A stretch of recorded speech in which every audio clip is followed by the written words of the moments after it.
Good morning and welcome to KBC News Check on this 8th day of September 2021. It is. Hope you're having a fruitful morning. My name is Njue. Lensa Odingo will be our sign language interpreter for this show. For this show, we have 2 hours. In the first hour, we are going to be discussing matters mental health. You do remember, even the head of state, President Uhuru Kenyatta, did form a task force led by Dr. Jenga to look into the issue that is affecting so many Kenyans, the issues that are pertaining to the country in terms of mental health, which of course the COVID-19 pandemic has really pushed a lot of things aside. But mental health, the president did say that it really need to be looked into at length. Well, that is what we'll be discussing in the first hour. In the second hour, you've seen the impact of infrastructure.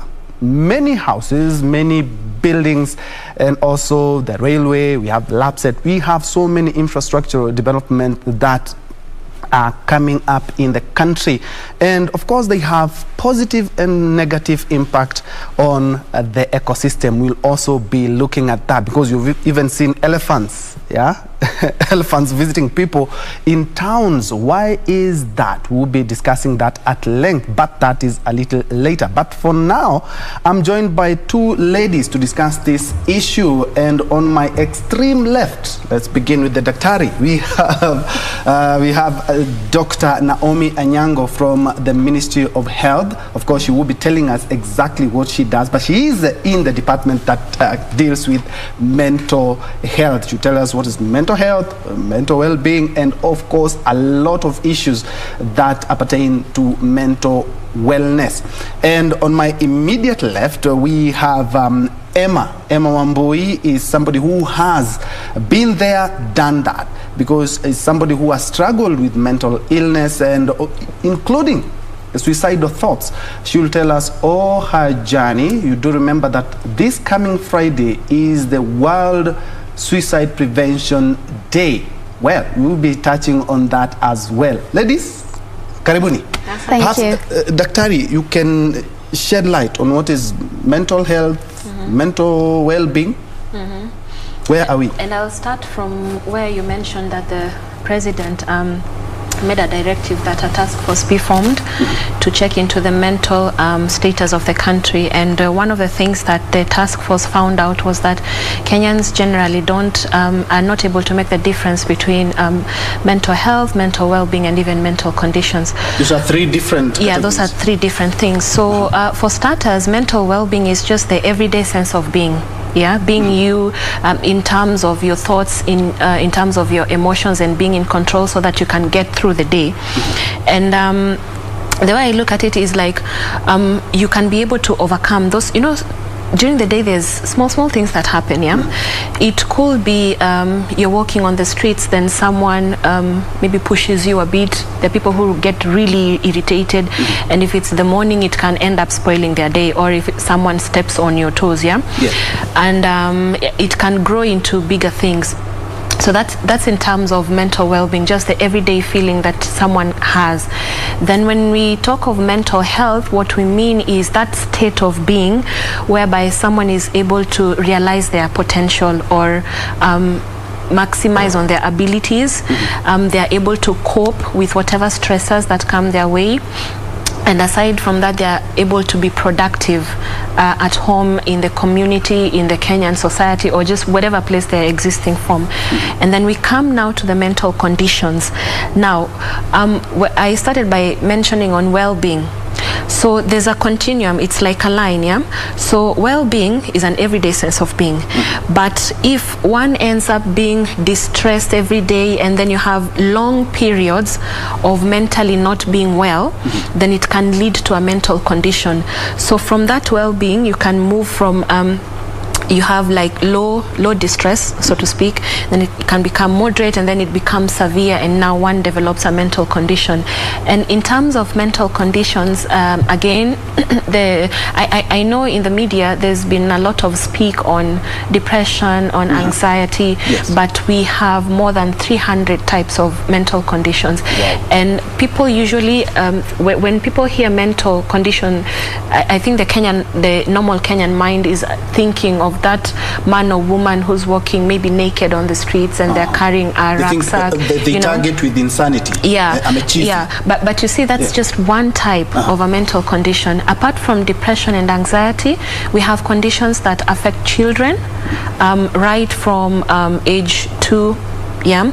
Then we have those that affect youth, adults, and even the aged. So you see, it's a long spectrum. And I can even add that nowadays in our society or in our community, there's a lot of betting that goes around, yeah? Yes. And there are people who've bet so much that they're not able to work anymore.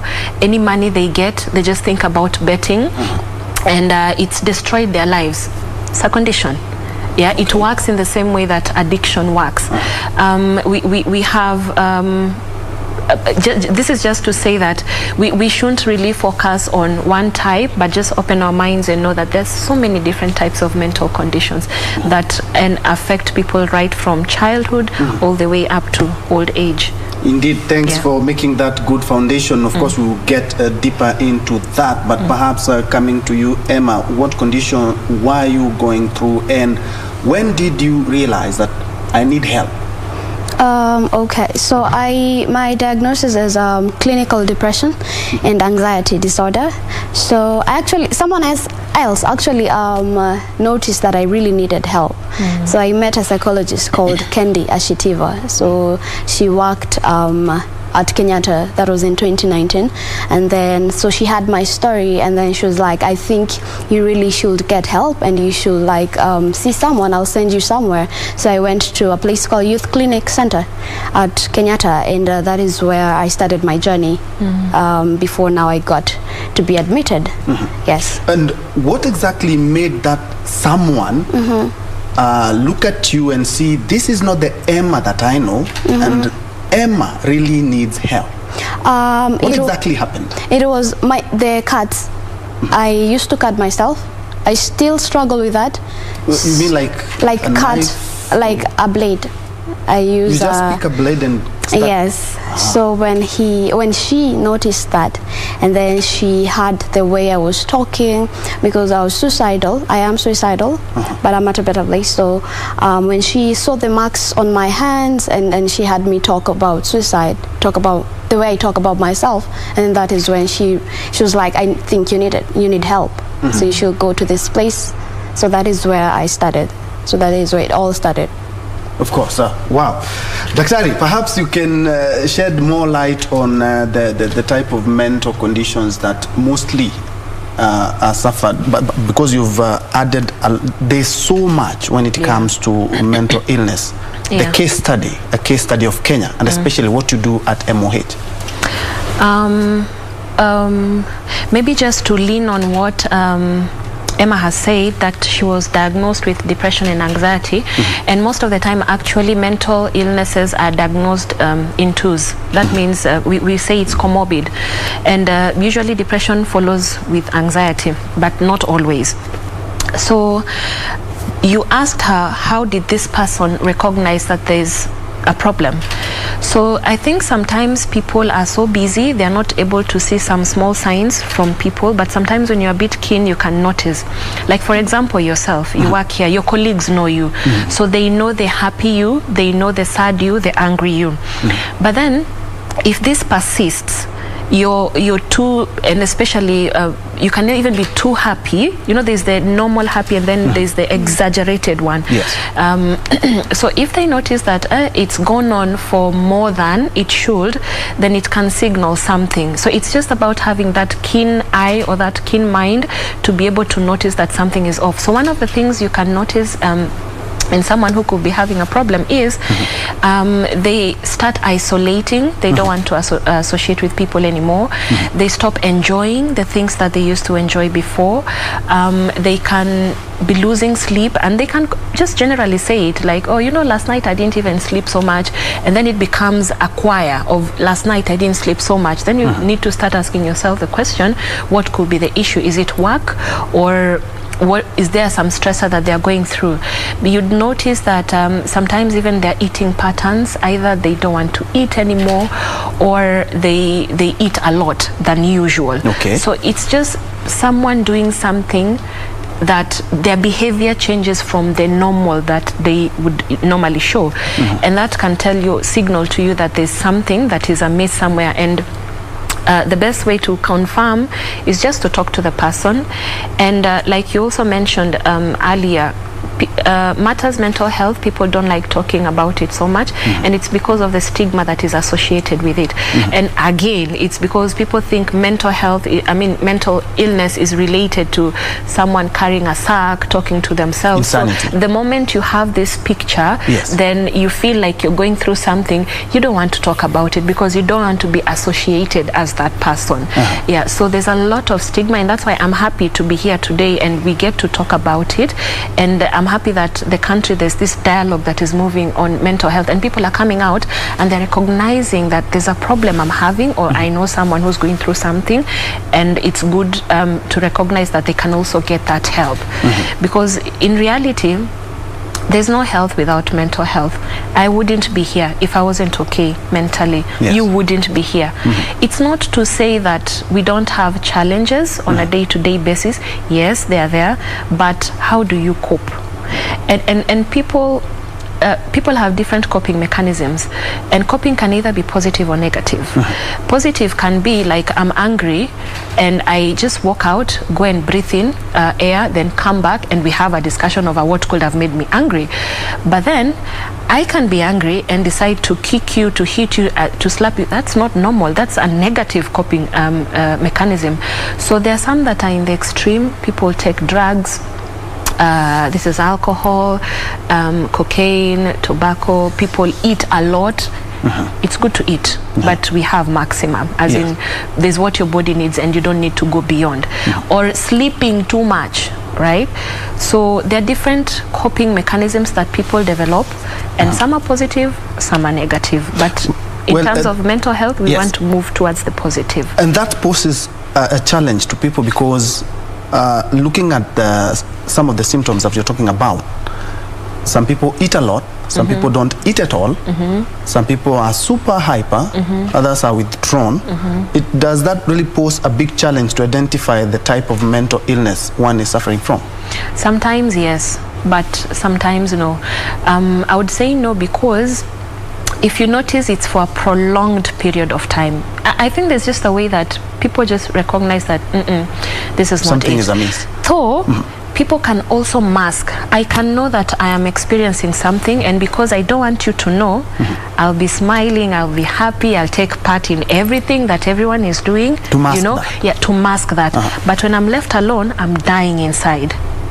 That happens, and sometimes, in fact most of the times, it's when making a diagnosis, it's one of the most difficult to make a diagnosis on people who, especially in depression, because we have people who are depressed but they're highly functional.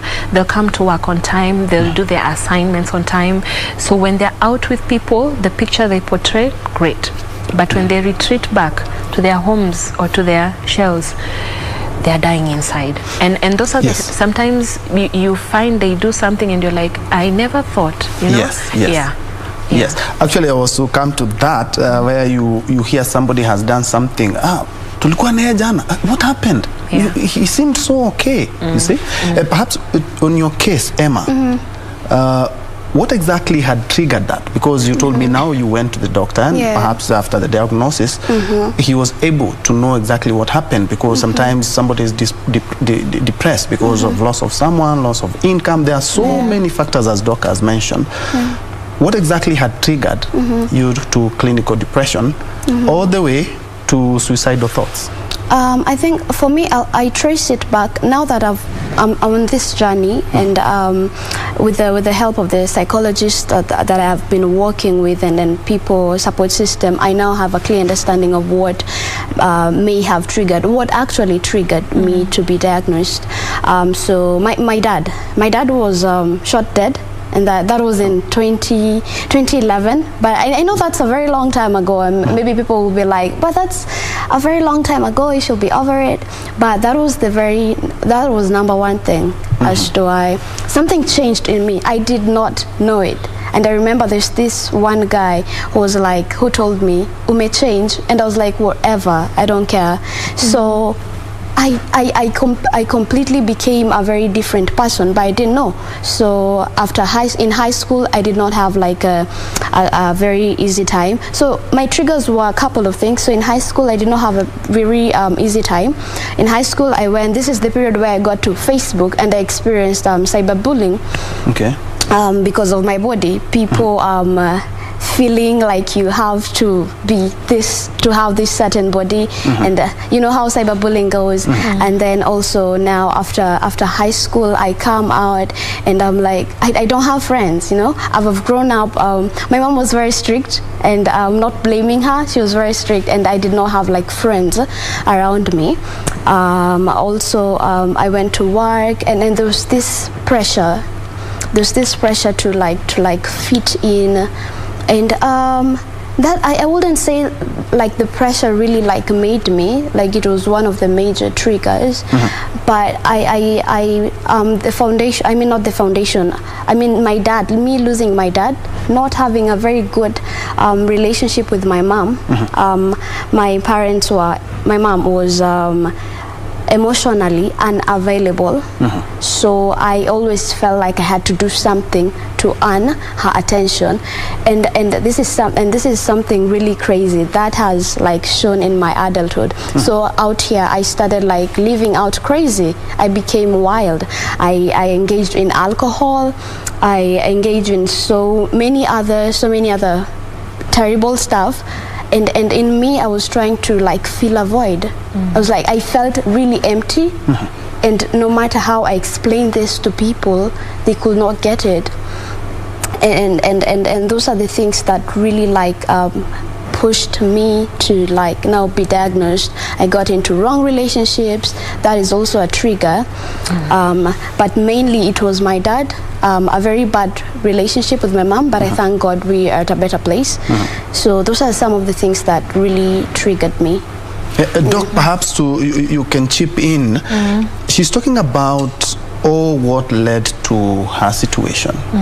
But sometimes, as you said, I could be depressed, but I come here, I do my show, I do my work. How hard is it to actually relate with people who have this condition and try to convince them that they need help? You say, she has just said that somebody was telling, hey Maze, you've changed. Yeah. And she's like, how do you get to that middle ground that now somebody can be able to be assisted and somebody is willing to be assisted? As you said, there's a lot of stigma when it comes to mental illness. Sure. One of the things I'd say is when you want to help someone, don't fight them, because they'll fight back. So you could have recognized maybe they are drinking and you don't like the way they are drinking. So all you do is make noise at them, telling them the way they are wasting money or they are wasting themselves. You're fighting them. But the best thing to do is invite them in. Just try and find out what is making you do this. Yeah, and understand them. No judgment at all, because they're the ones who are suffering or going through whatever it is they are going through. They know better. You don't know. You only know what they are telling you, and sometimes you can't really fully express yourself. So one thing is no judgments. When you don't judge, it's easy. The way human beings we are, it's easy to open up. And I think that's why in the therapeutic relationship of therapy, then it's easier for them to open up and actually get help. So we don't judge. You take them as they are. And even when you recognize that this thing that is going on is not helping them, there's a subtle way that you can correct them. I'm not saying that you should sugarcoat, or in other words, kubembeleza, no. But there's a way you can confront someone with the truth, but in a way that they can also think about it, you know, and make a decision to change or not. Then also, as you approach them, have an open mind. Don't think that when you now approach them, that now you've told them what you've seen and you've had that conversation and they've opened up, that now you've done it, that they're really going to change. They can decide to keep going. But you see, the fact is, the moment you have given them information, yeah, you've opened up their mind to something that maybe they didn't even think of. Because some of these things that people go through, like what she's mentioned, she didn't even realize until someone else pointed it out. And I want to think that this person must have observed for a while, because it's not just something that you can also say, you know. So this person observed and then decided to take that move or make that move and then tell them, you know, tell Emma, there's something I've noticed, you know. And even within the therapeutic relationship, sometimes to help us convince or help the person recognize that there could be a problem, we give them what we call pen and paper psychological tests. It's questions they answer by themselves. Then you tell them, you know, this is what you've said, yeah, and usually this points to this. So at least you're giving them, it's like giving ammunition to someone who's going into war, yeah, and allowing them that opportunity to know that you can protect yourself in this way. So you give them information. They may act on it immediately. They may take 10 years, 2 days, but at least they have information. That's the most important thing. No judgments. Yeah. Emma, of course, not all mental illnesses lead to suicidal thoughts, but your case was kind of special because it went all the way. When did you start having the suicidal thoughts? Is it during the treatment, before you started seeking treatment? And how did you feel? When I take my life, I'll feel good? So for me, during that period when my dad died, I cut my wrist. And I did not think about it with so much depth. But now, like now in 2019, even before, I started feeling so like I don't have, like I'm not worthy to be in this life.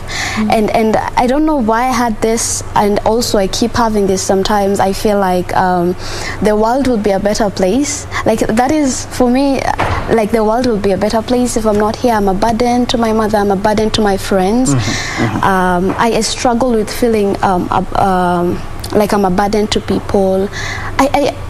Let me use a metaphor.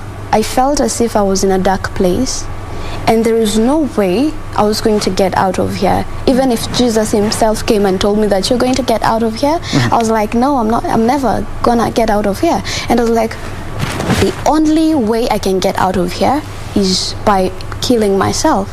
And I mean, it is so crazy that it's crazy enough that even when you Google, they're telling you like ways to kill yourself. Like I've Googled myself, like how can I kill myself faster? And they're even telling you, if you use this method, you're going to kill yourself. That is crazy if you ask me, because now we are enforcing it. And for me, I don't think people realize this, but for me personally, being suicidal, it's painful for me. Just feeling like I want to take my own life, but it's not like I really want to. I just want this pain to end. Yeah. I don't really want to. But now when you go to social media, places like Twitter, people are making fun of suicide. And people are actually like, I'm very expressive, so I used to like post things on my WhatsApp, and I'm expressing myself because I write a lot, so I express myself even on my phone. So people would be like, if you wanted to kill yourself, you would have. Someone very close to me has told me, there's a time I shared and was like, I feel like killing myself, and this person was like, I can give you a rope, and this person went. So people think that suicide is a joke, even to a point where influencers are joking about it. It's not funny at all. It is terrible. The social media didn't help at all the situation, right? It did not. I actually took a break. I keep taking breaks in between period of time, because I need to maintain my sanity. Because now, if I follow maybe someone like you, and I'm not saying I've seen any media personality, but I'm saying maybe if I follow someone like you on social media and you joke about, and you're someone I look up to, and you joke about suicide, I'll be like, okay, yeah, I think we are influencing, social media is really playing a very big role. in influencing people to take their life. I'm not saying that they are the cause. Yeah, they are just not making the situation any better. Yes. And perhaps Doc can give us an insight on that. And in case you just joined us, this is News Check. Remember, for comments, suggestions, or even where you are watching us from, we highly welcome on our social media platform. Doc, she has touched on suicide and the head of state, because of the many cases of suicide, including children, homicide, formed actually formed a task force to look in the same. Where are we in terms of the percentages? At least I know a lot of men are committing suicide, because a lot of men don't like coming out or talking out even with their fellow men, but ladies, it's a little bit different from men. Kindly give us the statistics. Well, for starters, most people who attempt or even die by suicide are between the ages of 14 to 29. And there's about 700,000 people who die by suicide every year. This is according to the World Health Organization. Then most people who attempt suicide are females. Who attempt? Yes. And most who complete or who eventually die by suicide are males. The reason why most males die by suicide is because of the lethal means that they use. Now, that's around the statistics. What was the other question? I think the statistics on how the country actually. So we are celebrating World Suicide Prevention Day on the 10th of September, which is this Friday. Yes. At the moment, I know we have a webinar that is going on. We'll have today and tomorrow. I'll get to share the poster with you, then you can also share. So what this webinar is focusing on is on media. And the way, and media, it's not just mainstream, but social media as well, the way people report. And one of the things that research has found is that the way media reports suicide is a source of a motivator for people who are thinking about it. Because suicide, someone just doesn't decide today out of the blues that I'm going to end my life. It's a process. It starts from that hurt that they've been going through for 1 year, 1 month, or whatever duration, but at least there's a duration of time. And then they start thinking of, what if I end my life? And then they start thinking, what methods can I use? They narrow down and then they try it. So why I say media is because there's a lot of sensationalization of suicide by the media, and it gives people ideas, those who are contemplating. So if someone hadn't thought of a method yet, and then they've seen some piece of news that says this person died by suicide and this is what they did, you know, you go into the nitty-gritties, the details, like they were wearing a red dress, they walked to, let's say it's a car park or a tree or a place that's abandoned. So you're feeding someone somewhere with information they can use on themselves. So we did a training, I think sometime last week, on just sensitizing the media on how to report on it. And we are encouraging, don't focus so much on the death, but focus on how can it be prevented, because suicide is a public health concern. And it means for someone to have gotten to that point where they're contemplating ending their lives, just like Emma has told us, there's some pain that they've been going through. So it's a problem, it's a psychological problem. We need to deal with that. Emma is here today with us because someone recognized and she was able to get help. So it's about sensitizing them. And in fact, correct me if I'm wrong, but anytime I have read the news or just had audio, I never get to hear that this is where you can get help. Yet, people can get help. So it's in a way, when talking to that person, you're telling them, okay, that person died, end of story. So if they're contemplating, we're not telling them that you can get help. So what we're encouraging is, even if we have to report on suicide, let's also add in there where people can get help. We have numbers, for example, 1199, that people can call, and they can be able to be assisted for whatever psychological crisis they could be going through. We have hospitals where people can walk into. For example, it's not just Mathare that you can. That's the only one that's known.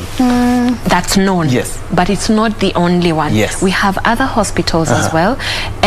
And because of this sensitization that is going on, healthcare workers are being taught how to recognize.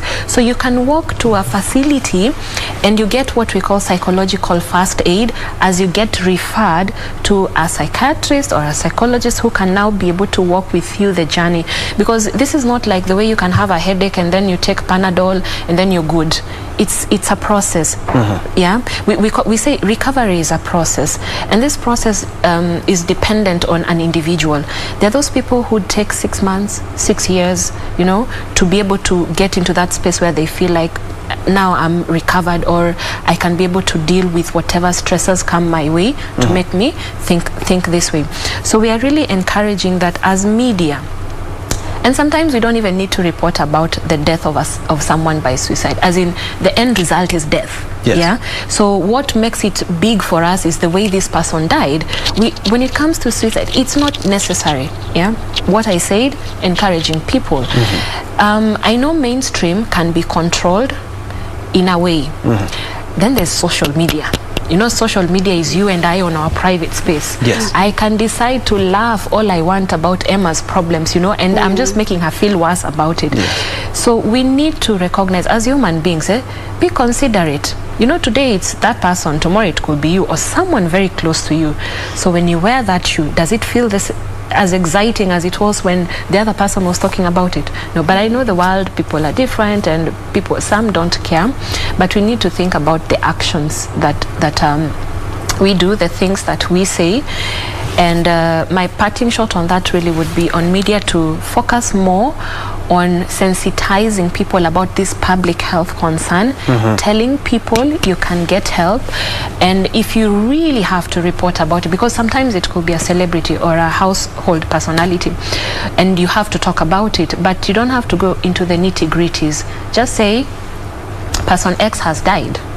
Yeah, you don't need to say that they, you know, whichever method that they use. They were having squabbles with the wife. Because at the end of the day, they are gone.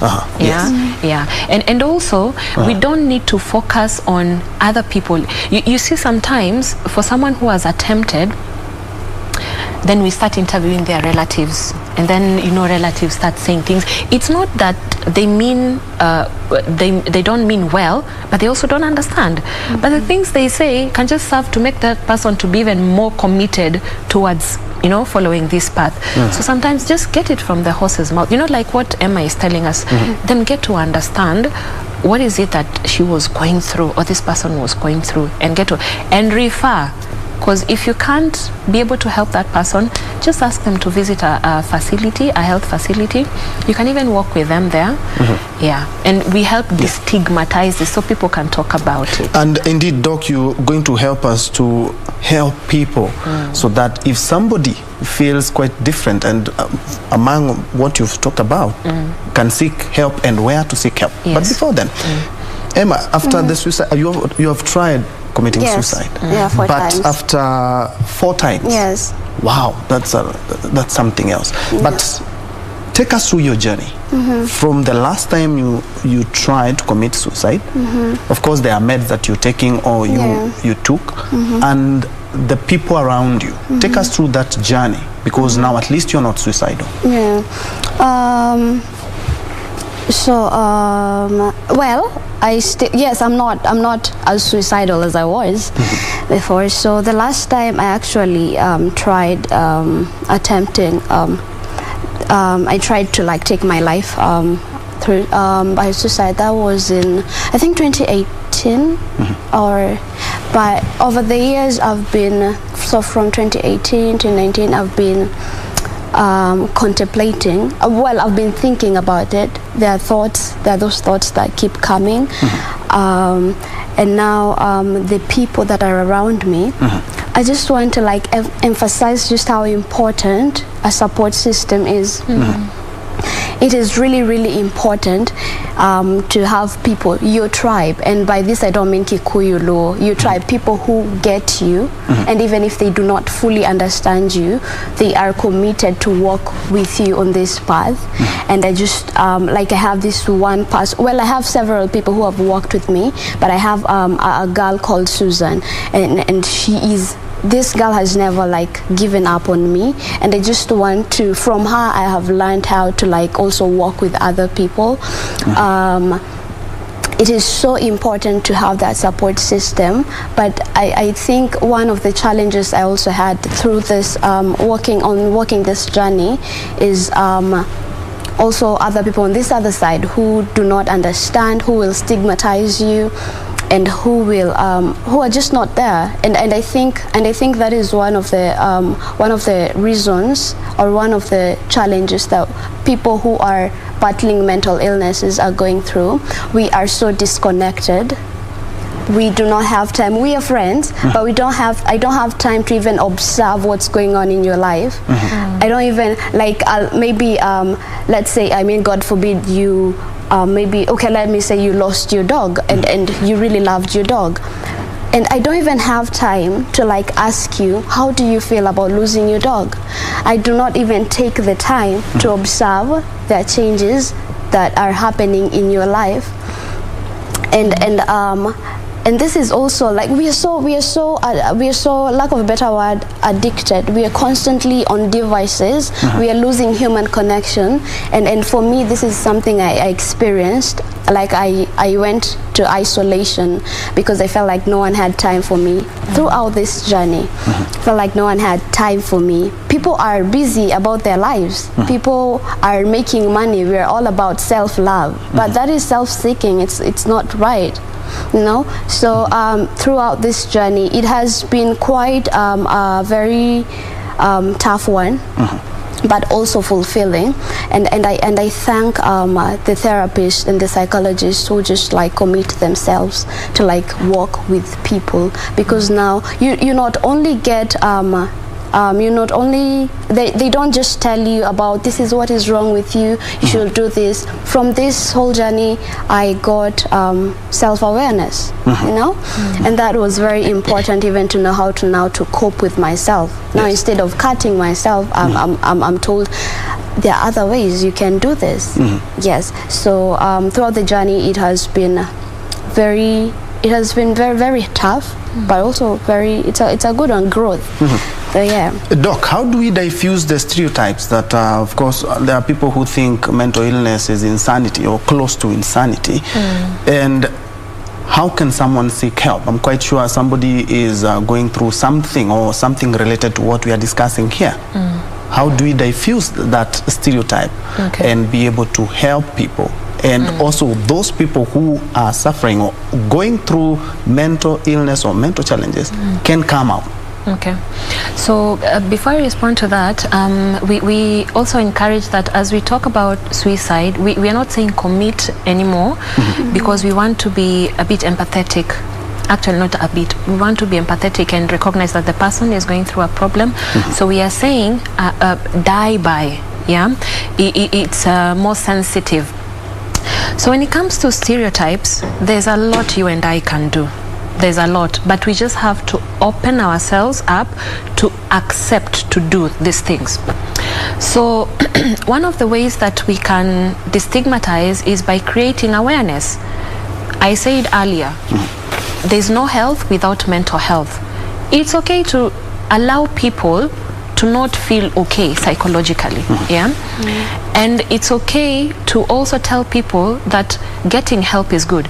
By the way, going for psychotherapy doesn't always mean that someone is mentally ill. No, it's just to get a balance. People drive their cars, yeah?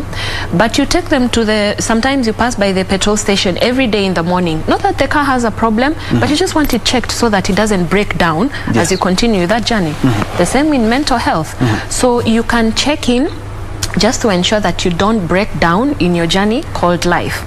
Yeah, so it's good to get perspective from a third person. Yeah, and that's what I mean by saying that going for therapy doesn't necessarily mean that someone is mentally ill. Being mentally ill is not a bad thing. It's like having a headache. You're just feeling bad, you know, or having a stomachache or some other kind of illness. No one chooses, but it just comes for various other reasons. So we need to empower those people who have mental conditions to feel that it is okay for them to not be okay. I know this is a slogan that is used most of the time, that it's okay not to be okay. To not be okay. Encourage them to get help. Don't force them into help, because forcing someone into help is like taking the cow to the river, forcing it to drink. You know, it can drink and spit it out later. Yes. You've not helped. Yes. But when you allow someone to take part in their treatment by allowing them to know if there's a diagnosis that has been made, what is it? For example, if someone has been diagnosed with schizophrenia, let them know what schizophrenia is, and not just the person suffering, because in mental health, you could be suffering, but your family, and family doesn't need to be immediate, but the people around you are also suffering. Because when you get in those episodes where you're ill, there's something they're also going through. So let this family of this person understand, what is this mental condition? What are the triggers? Because more often, Emma has mentioned, triggers start from where you are. So it could be your workmate who triggers you, and maybe they don't know at all. Yeah, so we need to create atmosphere or environment whereby people are able to know and that I can be a trigger. So how do I prevent myself from being that way? I'm not saying that you walk around eggshells on the person. You have to, you know, you just respect them as a human being and just know your boundaries. And this is even part of self-care. When you take care of yourself, you know what I can tell you and up to where I can reach, depending on the type of relationship that we have. And I also let it be known to others, you can come up till here, beyond here, you're not allowed. Yeah. So we need to get to that space where we take care of ourselves, emotionally, psychologically, financially, socially. Are you just about work, you know, wake up very early, go to work, then go back home and just sleep, you know? All work and no play makes Jack a dull boy. So we need to balance out. And one of the reasons why people are getting to a place where it's like it's bursting out, it's because they're not able to take care of themselves. So to demystify or to get rid of these stereotypes, we need to bring people on board, everyone. No one is being left behind, whether you have the condition or not, so that you understand, so that you know what role do you play in making this person ill, and how can you make it better for them. I usually give this example. Sometimes on social media, there's, you know, these jokes that go around on people who have mental illnesses. They may be realities, but when those people who have these conditions see them, you're just reminding them of how not equal they are with everyone else. Yes. I'll give an example. I've seen one that says that someone was passing through, I don't know if it was Mathari or a hospital, and then they hear 13, 13, 13, so there's a wall and then there's a hole. So they're like curious, and then they go and then they peep through the hole, and then they hear now 14, 14, you know? You're making fun of, you know, because you're trying to, fine, you're bringing out that it's a condition, but you're making fun of the person. Sometimes even myself on social media, on WhatsApp, I get forwarded videos whereby someone is seen walking naked somewhere. It is not something to laugh about. Yes, we can have a discussion about, allow me to use this example, that Njue was seen walking, you know, the streets of Nairobi, like something has gone amiss, yeah? Yes. But I don't need to share that video, because the minute I agree to share that video, I am just making Njue's case worse. I'm part of the problem. I'm part of the problem. Yeah? And that's what Emma alluded to, that you come and comment on social media, and then people now start telling you, even that person who says, let me get you a rope.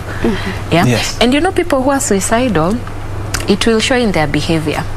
Because they'll say, I'm suicidal, you'll take it for granted. Then when they actually die by suicide, you're like, oh, I wish. We don't need to get there.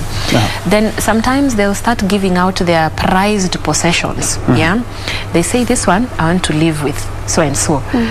And then you know them, that's why they're giving you, and you're like, you'd never part with this that easily. What is going on now, you know? So we need to be on the lookout for some of these behaviors that people exhibit when they're having these suicidal ideations. So create awareness, talk about it, and embrace and accept it is a fact, it is with us. And you know, statistically speaking, 1 in 10 people will have a mental condition in their lives.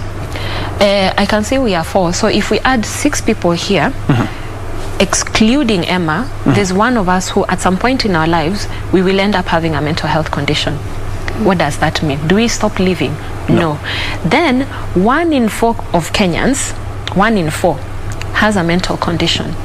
As you speak? Yes, as we speak. This is statistics. Excluding Emma, somebody. Yes, 1 in 4. So we are 4. Yes. Yeah. So okay, we already have Emma, and maybe there is someone else here. Mental condition, someone being diagnosed, is like the way you can be diagnosed with sometimes high blood pressure. Doesn't stop you from working, does it? It just means that there are times when it can become so difficult for you to be able to work, but you can still work when you get your medication and when people understand you. Why are we not doing the same for people who have mental health conditions? That's what we are trying to say, that we need to demystify.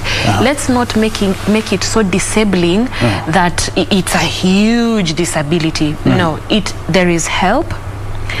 And I know even one of our prominent people in society, Shebesh, came out. Yes. I mean, she was the woman rep for Nairobi. Nairobi has a population. She's actually a CAS as we speak. Yeah, a population of 5 million people. She's making decisions on behalf of 5 million people. What is that? You know, that goes to shows you that people can work. So it's just, and when it comes to well-being, someone can have a mental health condition, but their mental well-being is okay. Yeah, it means that they're able to function, they're able to cope. It's just that they still have, maybe they need to take some medication for a particular mental condition that they have. So we need to embrace them. And the moment we do that, then it's good even for our economy. Kenya will grow. That's true. Yeah. And still on the same, of course, we're going to look at the suicide rate in Kenya and the most common. You talked about almost 300. She talked about clinical depression. But before that, Christine Njue is saying a good job on Joseph as well. Trevor Kimutai, nice work. Janet Auma, you also tuned in. Evelyn Kavaya, Enos Omothi is saying, following your discussions, in case you have a question, suggestion, or even where you're watching us from, kindly hit us on all our social media platforms. In case you joined us, I'm Njue, and I'm hosting 2 people who know exactly what mental illness is. Of course, we have Dr. Naomi Anyango from the Ministry of Health on my extreme left, and also on my immediate left, we have Wambui, who has really struggled with the mental illness and also has tried suicide for a record 4 times. There are people who are watching you. Deep inside, they have tried to commit suicide. What can you tell them? And they have tried? Yes. There is hope. And I know that is so hard to believe, because if you told me, because actually I don't understand how I would feel like taking my own life, and I'm quite sure a lot of people would wonder how it just takes somebody to suicide, but here you are. Yeah, it takes so much pain to you to even think to contemplate suicide. But someone contemplating suicide, I know this is so hard to it is so hard to understand, but there is hope. Like I thought I was messed up as any human being could be, and I thought there was no hope, but there is hope. You just need to surround yourself with the right tribe. You just have to be patient with yourself and be so gentle with yourself. like, just ask yourself, is that how you would cheat? I mean, this is the example that a psychologist was giving me, like, if your friend that you really love is going through this, would you want this person to do this and this? Then you, that person, be gentle with yourself. And when it is very hard, because you're like, I have nothing I'm looking forward to, but just be really patient with yourself. Now, Doc, she's suffering from, she has undergone clinical depression. What are some of the most common types of mental illness we have in the country that are pushing Kenyans to suicide? Yeah, so some of the most common mental health conditions in the country include depression, anxiety, substance use, and by substance use I mean it's not just alcohol. We have tobacco, we have bangi, we have cocaine, cat or mira, kuber, which is a what do you call it? Not a narcotic. Okay, the name is but kuber, and it's usually found mostly amongst high school students. Another thing they put here. So we have schizophrenia. There's a condition for substance abuse. Yes, yes. We have schizophrenia. We have bipolar disorders. Then among children, the most common would be attention deficit hyperactivity disorder, also known as ADHD, and we have autism as well. Then we also have conditions among older people, such as dementia. Dementia, we have different types. We have Alzheimer's, we have Parkinson's. I think we have about 76 types of dementias.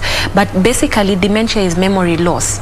And what statistics is actually telling us right now is, you know, before we expect this from people 60s and above, but it's being reported also in people 40s, as young as 40s, So memory loss, whereby, I think there was one time I saw in the news that there's this lady who left the home to go and buy sukuma wiki, then she forgot where her house was. This is what I mean by dementia.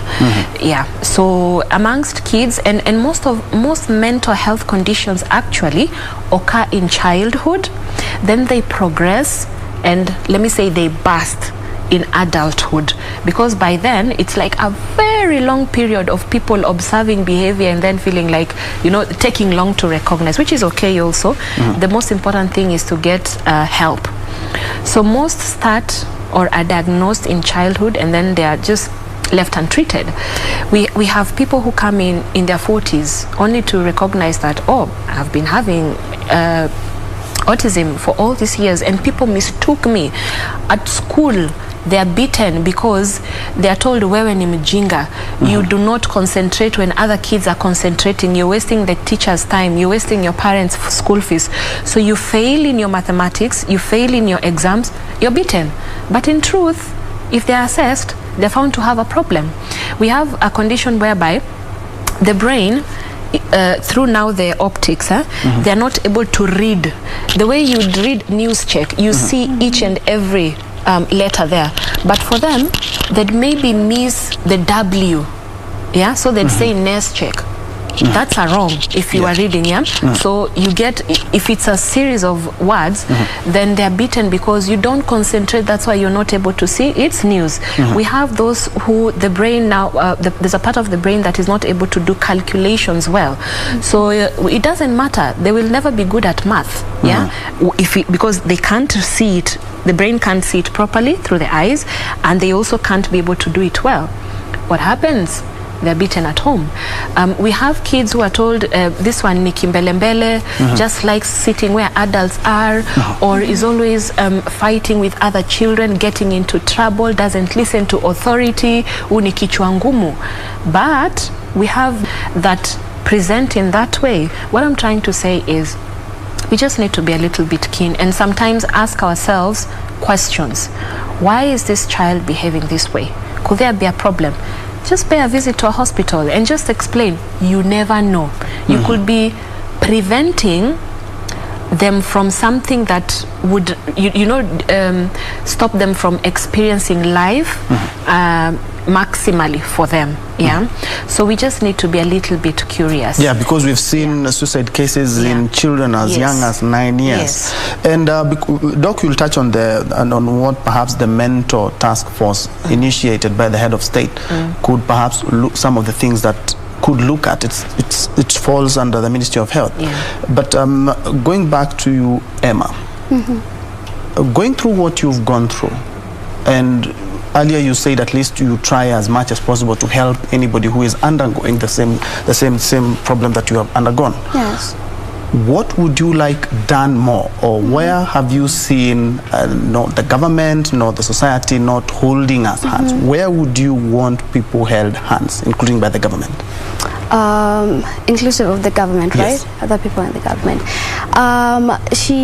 We are talking about now creating awareness, right? But there's something that asks me. So why is it that like on 10th, that will be Friday. Yes. That is now when everyone is going to come out. Yes. Suicide prevention. Well, there is nothing wrong with that. It's good. But it asks me that we have to wait. People have to wait for that day to now be like, let's be sensitive, be empathetic. What I'm trying to say is, let's create awareness each and every single day. Let's have these open conversations.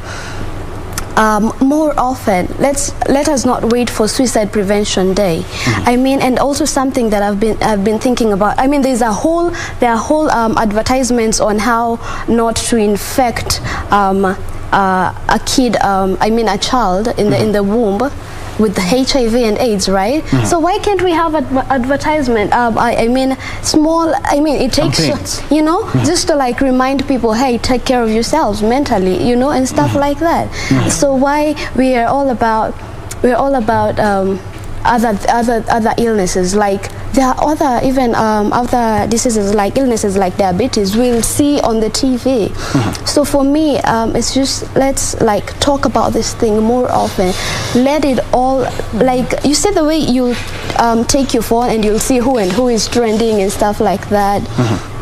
I want to open my phone and be greeted by an advertisement of mental health, And I think, for me, I think that is something that would really help, because now we are waiting for Suicide Prevention Day, World Mental Health Day, so that we can now start talking about these things, And I just want to say that we all have a role to play, each and every single person, and I'm a firm believer of we are here to serve others.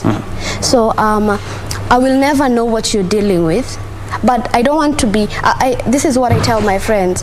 Why do people say, oh, be kind, you don't know what someone else is going through? Yes, be kind, but you don't have to, we are looking at, we are trying to seek for validation. We are trying to seek for validation to be kind. Let's just be kind to everyone. But my point is, we have a role to play. So let us play that role. Let us be observant. Let's go back to human connection. Human, and Doc, as we wind up, Doc, the head of state and the task force were led by Dr. Njenga. Without preempting what they're supposed to be doing, it's actually under the Ministry of Health. Kindly, what can we do as a society as well to help sensitize people and reduce these cases of suicide in the country? I really like what you said, that what can we as a society. Why I'm saying that is sometimes people wait for government so much, and sometimes I think government is also you and me. So there's something there's a part we can play. So just to surmise a bit is to say that the task force report came out with, it got findings, and one of them was that Kenyans are traumatized a lot. There's a lot that has happened, just from the news that we get to hear or see or read. In terms of human resource, we don't have so many people working in mental health as compared to others because of the stigma that's associated with it. Then also out of that, some recommendations were like, we have a commission, a happiness commission, just to be looking into issues of Kenyans. And this information I'm giving, it's available over the internet. If you Google the task force findings on mental health in Kenya, you will get the whole document that it shows the journey up to the findings and the recommendations. So we have a mental health policy, a document that is to guide us on how we can be able to achieve some steps towards bettering the mental health of Kenyans. And out of that, we also have a mental health action plan. And I know we are soon launching the suicide prevention strategy. You know, suicide, yes, it's a symptom, but we need to separate it a bit also because of the heaviness or the weightiness of the issue. So this mental health action plan, which is also available online, it tells us exact strategies coming from Kenyans on how we can be able to achieve better mental health for Kenyans. And I really like what Emma says. It shouldn't be a 10th September thing that we're waiting for. It should be from January 1st to December 31st. And out of the action plan, and we've even had a governors forum where we've had a meeting with them, and just to discuss and to encourage them that every county to have a budget that focuses specifically on mental health, so they are able to create awareness so that it's not a one-day affair thing, but it's something that's continuous, so that on this one particular day we just come to celebrate the gains that we have made, and not start thinking, now where do we start, and then as we also keep on improving. So I'd urge people, the viewers, to get to look at these documents and take part wherever you are, from that space where you're seated. Be a champion, help someone get better, be considerate in the way that you communicate. You know, that word that you could be saying could be the end of someone else. So just be considerate, be human. Indeed. Ladies, thank you indeed so much for making time. In case you joined us, we are live on News Check, and today we have been looking at issues mental health. And as the doctor has said, and as also Emma has said, is that let it not be a 10th September thing. You reach out to anybody who you see has changed his trend, has changed the way he or she does things, because you might be ending up also helping out save a life. Remember, the World Suicide Prevention Day will be commemorated or celebrated on 10th of September. That is on Friday. And as Doc said, is that at the website of the task force, they are talking about what encompassed what the task force was looking at when it comes to mental illness here in the country. Of course, we expect more to be done even by the society. Let's not just say the government. Emma, Wambui, thank you so much for making time. Daktari, Naomi, Anyango, thank you for making time for a News Check. We are taking a short break, but when we come back, infrastructural development and how it is affecting the ecosystem. We have seen animals even encroaching. No, we are encroaching. Indeed, that conversation coming up next. Thank you.